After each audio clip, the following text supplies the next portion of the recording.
Welcome back to Deadpool, Secret Agent, right here at Comicstorian. My name is Benny, and I'm your narrator for your favorite comic books, video games, and movies. And today we're going to be doing Deadpool Secret Agent issues 3 and 4. Now, to quickly catch you up what happened in issue 1 and 2, Deadpool went on a mission to save a horse, but ended up battling against a guy with a stone face. He then battled against a secret agent, and the whole building burned down, and the secret agent agency thought that he was the agent but burned up. So he then took on the identity of the secret agent, becoming Deadpool, Secret Agent. After an adventure or two, he then went into the invention shop, where he was quickly discovered to not be the secret agent. And that is where we left off. His secret has been discovered. If you enjoyed this, give it a like, and don't forget to subscribe to our channel. And I'll see you at the end of the video. A few seconds later, and encased in super thick foam, Deadpool says that he just wants him to know that there's nothing to be upset about here. Imp scoots back, yelling at him that he just tried to kill him. And Deadpool says, yes, because I was afraid, not angry. There's a difference. Anyway, before the others can arrive, he just wants to say thanks. The murder work is fun and all, but the car, the jetpack, the boat that is a car, the car that is a boat, or whatever it is, thank you. Imp begins to laugh, and Deadpool asks him what's so funny. And Imp tells him because Burns never thanked him for anything. Just then, security rushes in asking if everything's okay, and Imp says, take this man out of the faulty security foam. We got a meeting to get to. So a short while later, Deadpool and Imp go into Blank's office, where Blank explains that they just got confirmation that there's been an attack on an Antarctic research facility known as Project Pinniped. Whatever the scientists were working on, it left their attackers mindless. They have no idea what it is. In fact, there was no information about these scientists until this morning. They do, however, know who the attackers are. Vladika Polecki. Deadpool yells, hey, that's the guy I want to kill! And Blank tells him then he might get his chance. It would seem that based on the information that they have and the last companion turning to stone, their rival agency Gorgon has reemerged. He himself has thought to have destroyed Gorgon back in his agent days, but obviously that was not the case. He did not succeed. Intel revealed that Dr. Dipson, the head researcher of Pinniped, escaped the Gorgon attack. Because as it is in Antarctica, Dipson's travel options are limited, they must recover him before Gorgon does. Deadpool goes to get outfitted, and Imp holds out a pill telling him that he'll be using this to travel across the snow. He tosses the pill, and out pops a full-sized snowmobile. He then hands Deadpool a pack of those pills, and he points to the top right one that tells him, this is the one, don't eat it. While Shortbread is distracting Imp with the mission details, Deadpool gets a handful of the snowmobile pills. Shortbread then tells Deadpool that he's going to have to be careful with this one. And Deadpool suggests, why doesn't she just come along with him? She says that she's just a coordinator. She doesn't. And a short while later, Deadpool and Shortbread are jumping out of a plane, and Shortbread yells, this is so much better than scheduling airdrops! Once on the train, Deadpool and Shortbread sit in the dining car to try and locate Dr. Dipson. Deadpool orders drinks from a woman who looks vaguely familiar, and as he takes a sip, he feels his throat beginning to close up. Shortbread shouts that he's choking, and the woman's server tells him that that's right, she poisoned him. As Deadpool falls over, the woman takes off Deadpool's watch, stating that this is for the money he took from her back at the casino. Does he remember? She wouldn't be surprised if he didn't. Surely that game of poker was all a part of his investigation into Gorgon. Deadpool pulls off his mask and, gasping for air, the Gorgon agent asks, wait, is that Deadpool? Shortbread jumps up yelling for her to wait, but then she's knocked out and Poliak tells her to hold on. He's seen Deadpool without his mask, and that's it. They thought Burns survived the fire, but instead, Deadpool replaced him. Oh, this is good. Deadpool then jumps up, punching Poliak, yelling, I also have a healing factor that just caught up with the poison. Some of Poliak's men charge into the car and they open fire, and Deadpool then says, I know how to deal with them. Snowmobile pills! He jumps out from his cover, running up, slamming a pill down one of the thugs' throats. A few seconds later, there's a loud spurt, and there sits a fully sized snowmobile sitting atop of the gunman.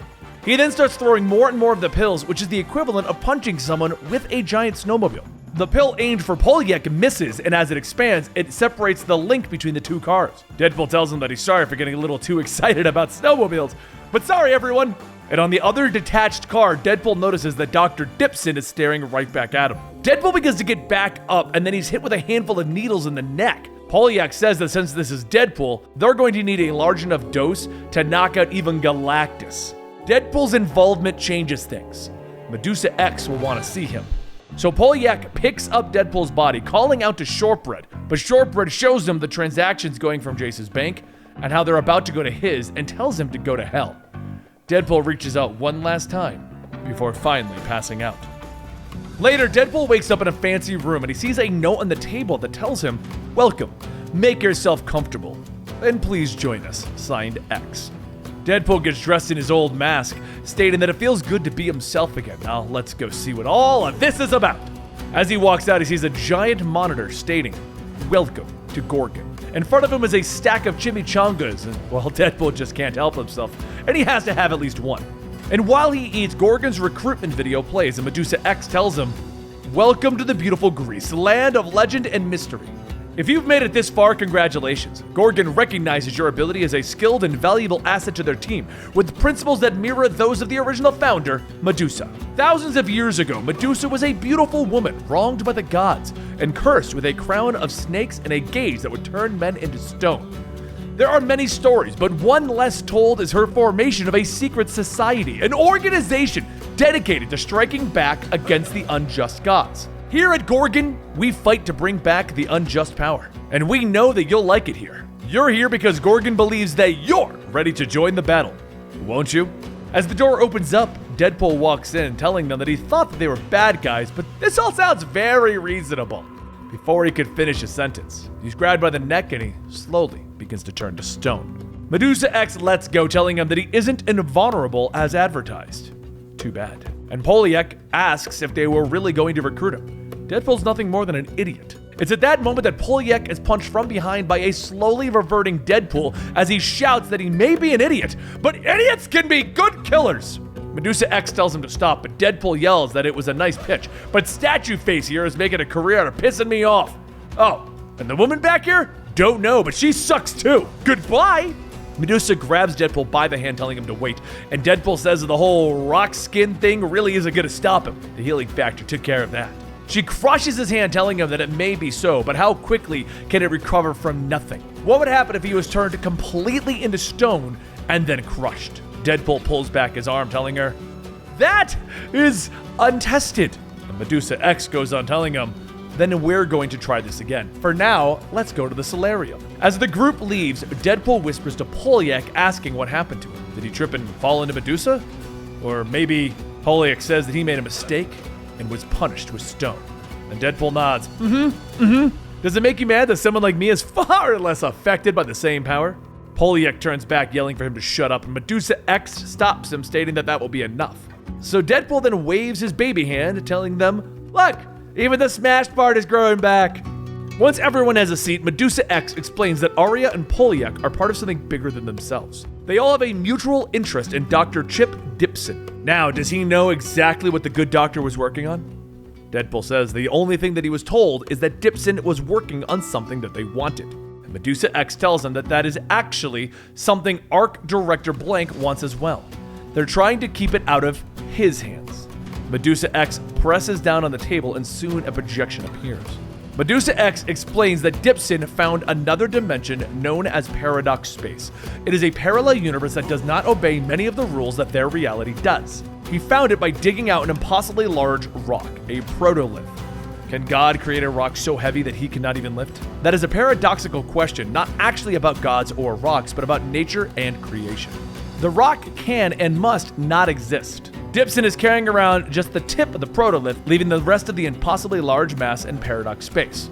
The tip of their space is connected to the rest of Paradox Space, which gives him a means to tear open a larger hole between the two dimensions, to gaze into the space and fights madness. Arc Director Blank wants to do that so he can move his RMA out of secrecy, destroying his superiors and granting his agency legitimacy he desperately needs.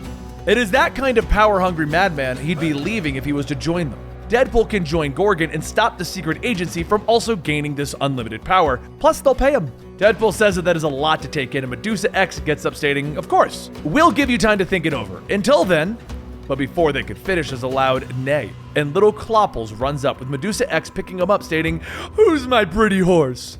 Deadpool gets up telling her, "I'm convinced.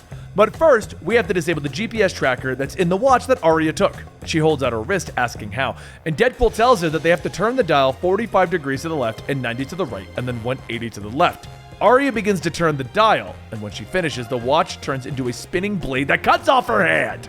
Medusa X shouts, asking what is the meaning of this, and Deadpool snatches the watch, stating, "I'm not the only one losing a hand today. You guys aren't the good guys. You're horse thieves. You stole a horse from a family that loved him and was willing to pay a lot of money to me to get him back, so I'm gone." He fires a rocket into the ceiling, and Medusa X reaches out, telling him, "Without the ability to fly, you're going to be nothing more than a pile of pebbles." Deadpool springs into the air, asking, "Do rocket jumps count?" Now to figure out, and that's when he realizes that he's now falling out of the Gorgon sky base. He isn't in Greece. I hope you guys enjoyed Deadpool Secret Agent 3 and 4. Next week, we're going to be bringing you 5 and 6 and concluding the Deadpool Secret Agent arc. We're then going to move into Deadpool Art of War, Deadpool vs. Black Panther, and quite a few other Deadpool storylines. So make sure you give this video a like, subscribe to the channel, and I'll see you guys next time right here.